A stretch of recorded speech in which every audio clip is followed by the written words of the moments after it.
الو مرحبا. هلا. استاذ بشار، ايوه. كيفك؟ هلا. كيف الصحة؟ ان شاء الله بخير. تمام والله. مين؟ معك حسين جبري اخي، انا احد معجبينك. اهلا وسهلا اخي حسين، اهلا وسهلا. الله يخليك، شو اخر مسلسل حتعملنا اياه هلا؟ والله هلا ما عندي مسلسلات، عم نشتغل هلا بالموقع وبكذا وبتعرف انت. يعني هلا عم تشتغل، يعني انه عم تعمل اعمال ولا موقف؟ لا والله هلا واقف عم بكتب، والله عم بكتب. عم تكتب لنا يعني مسلسل جديد؟ عم بكتب قصص قصيرة. قصص قصيرة. طب نزلت شيء على السوق مشان نشتري استاذي ولا لا؟ لا والله هلا بينزل على موقع الكتروني. ايه.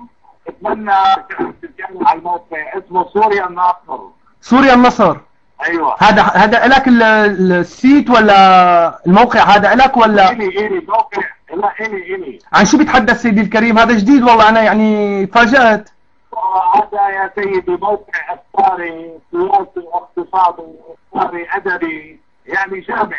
ايوه منيح والله منيح.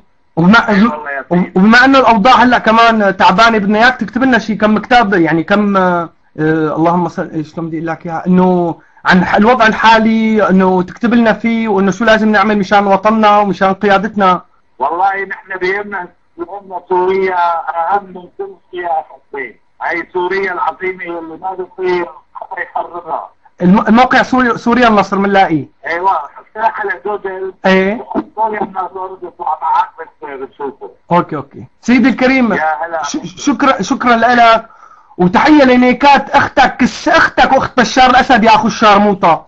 بدي اعمل لك مسلسل هلا، بدي اعمل لك مسلسل يا اخو المنتاكه، كيف شنق حاله. بكره بتشوف شهرتك انت وينك. انا كنت من احسن اكثر الناس اللي بحبك، بس من بعد مواقفك السيئه انت شهرتك اخذتها من ورا ظهرنا. احنا اللي حبيناك، احنا اللي قلنا انك فنان، بس انت نزعت الفن كله، انت والاستاذ زريد لحام وكم حشره مثلكم. بكره وينك؟ صدقني زبال ما حدا يرضى يشغلك، زبال.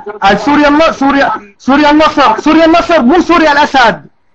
شكرا لأدبك وأخلاقك، هذا اللي بتستاهله. شكرا لأخلاقك. ما بتستاهل أكثر من هيك، قاعد عم تطبل للقتلة. أنت قاتل، أنت داعم لقتلة الأطفال، أنت داعم لمغتصبين النساء. أنا إسرائيلي. أنا إسرائيلي، أنا اللي عم بقتل الشعب السوري. إسرائيلي يعني في كف مرتك وأمك محمد وكف